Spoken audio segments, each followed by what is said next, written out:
for your time.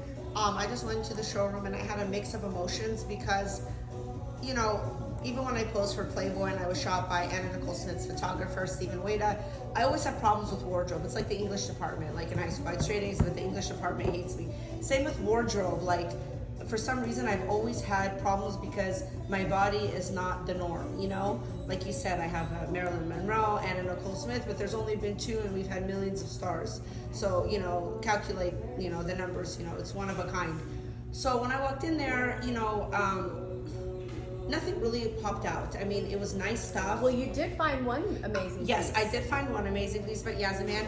But again, like, I saw beautiful pieces, but they were more like elegant, more girl next door, just nothing like vavoom. When I walk into something, I want to see vavoom. Did you see any vavoom in there, or is it just my eyes that didn't see vavoom? It definitely was a little bit more couture, and definitely more red carpet, more elegant. And I know that your style, you particularly like high glam. And High glam, that's high right. glam. Thank you, yes, Charis. yes. And there were pieces that had a lot of like stones and, you know, bling, and I feel like that kind of enters that category. But you didn't find anything that particularly spoke to you. How come when I this walk piece? into Balmain, I went into Balmain Paris and Balmain Cabazon, I saw the whole showroom and everything looked good. Why is that? Is it because it's Balmain? It's Balmain. What, yeah, you know what? The thing about the showroom, I think what they should do for people who have blinkers on or tunnel vision, you can't really see the pieces because it's all together and it's not like on a mannequin. So I don't think talent should really go to showrooms. They should have like a stylist or a designer because it's very hard to decipher the looks because there's just so many. Well, talent usually does go to the showroom with their stylist if they go, or the stylist goes on their behalf and they do pulls, and then they dress the client. So, but you know who we found there, who we ran into there, were the fantastic Natasha and Martin Blasek. And they're getting pieces also for this evening. Yeah, so. and we have my best friend. Can you stand up, Nikki? And you had a glass of champagne, but let's go. Hopefully I don't fall down, but Don't yes. worry. I am Lynn Fediki and I am a fashion designer. My brand is Stand Sexy. I have made this dress. You have seen it before, so yeah, Can you I turn was wearing around? that. I think it's so sexy. Well and done. Cardi B and Kim Kardashian, everybody's doing that ass look right now. You know, I don't know because I haven't known nice ass, but it's fine. But thank you, Nikki. You Thank understand you. sexy. Okay, hold on. Okay, Charis, are there any showrooms, like for example, I'm not gonna lie, my budget is Nordstrom's Rack and TJ Maxx, but once in a blue moon, if I find a rich boyfriend or I make a lot of money on something, I'll get a designer piece from like Balmain, Chanel Dior. But the reality is you can't go to red carpets and look like that on a weekly or monthly basis. It's just, you know, once in a couple times a year. So my question to you is, what level of success in Hollywood do you have to be to go to those showrooms where you can get those pieces for the red carpet? Actually, you don't have to have a high level of success to have access to some of the showrooms that do have designer pieces. I know of a few showrooms that you pay, and then you can go and basically do as many pulls as you'd like. So you pay a monthly fee. What's and then you that have usually access. like? I don't participate in that one because I usually get What's the pieces. budget like? I would say about $500 a month. So for example, say you're making a lot of money and you're on a studio show or on a hit show, would you recommend that people buy that kind of, so we see all these celebrities who wear all this amazing stuff, they probably have that kind of membership because who can afford? If they want to style themselves, yes. But if you're a stylist, then that makes sense for you because it's for your business, and so you can pull for your clients and you can get the so designer it's the pieces. stylist that Yes. has the membership, Most not of- the. Most of these showrooms are actually for stylists.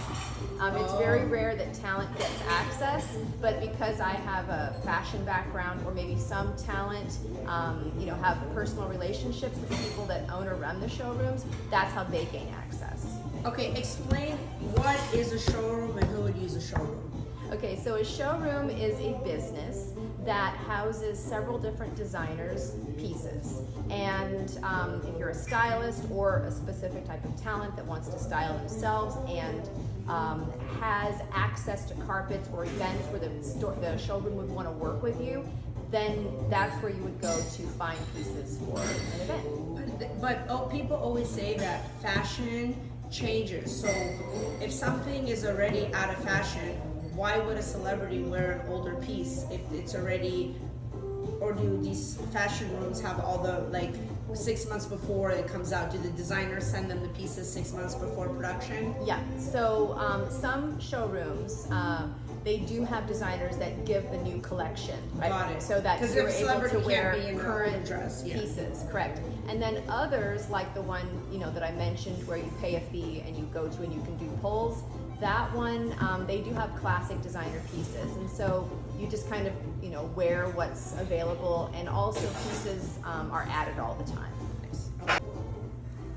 Charis, thank you very much for helping me. I know that you did me a favor because it's the holidays and we're coming into 2026, and I'm not a model, I'm, you know, a TV personality, on-air camera reporter. But if people want to use your services, do you provide services to clients who would like you, if people see my look and they like it and they have an event to go to, whether it's a professional event and they're not in the entertainment industry, or they're on a reality show, or if they're on a charity event, do you have will you assist clients for this or no? I'm very selective. I usually, because I'm not a professional, I'm a stylist for myself, and I have created the first artificial intelligence personal stylist, so I understand it intrinsically, but that's not my focus, is to style. I'm not trying to be a stylist for individuals. My goal is to help as many people as I can through my AI stylist when it's available, which will be soon. And also, sorry, I just want to make sure the kitchen closes soon. I was wondering if you're just doing drinks or making. because I'm like, Okay, so maybe Charis, it's a different question. Charis, no, I understand. You're not a personal stylist. However, if people see the article and they like your look, they like your personality because you are very warm and nice. And dealing in high fashion, let's just be honest, people have really big attitudes. You know, it's the industry that's, let's just say it's not very user friendly, okay? Like, you know, in general. You know, you're very soft and you know how to take something and really elevate it and, you know, take a stressful situation. Like myself, I was stressed out today because... You did great. Yeah. So if people see your work and would like to hire you, are you available, or should they not even message you? That's my question. Well, they can message me because one of the things that's important to me is to be helpful to people. So while I'm not a personal stylist, what I can do is learn about people's needs, and then I can direct them to maybe the stylist that would be right for them. Got it. So going back to your career, we're coming into 2026 and it's the holiday season. And we all get gifts around the holidays. When you're a kid, you think it's Santa Claus. When you're older, it could be a boyfriend. And sometimes there's something called Secret Santa. And in Hollywood, Secret Santa comes a couple of times a year. Sometimes you work hard and you get a phone call and you get on a show or you get on a project that you've been dreaming on for years. What would be your dream position after closing this year that you would want, you know, somebody to give you the opportunity? What's your dream job? Ooh, well, I have TV shows that I am moving forward right now. So I think for me, my dream position would be to have them be launched like ASAP. And I'm already involved as a producer, as talent, and as the creator for these projects. So yeah, Nice. I would just like to see them on air. That's what I would like. So the Hollywood Times wishes you for all your dreams to come true. And I have to say that you're remarkable in the sense that you really know how to deal with high stress situations and bring a very neutral monotone. So thank you very much. Thank you, Charis.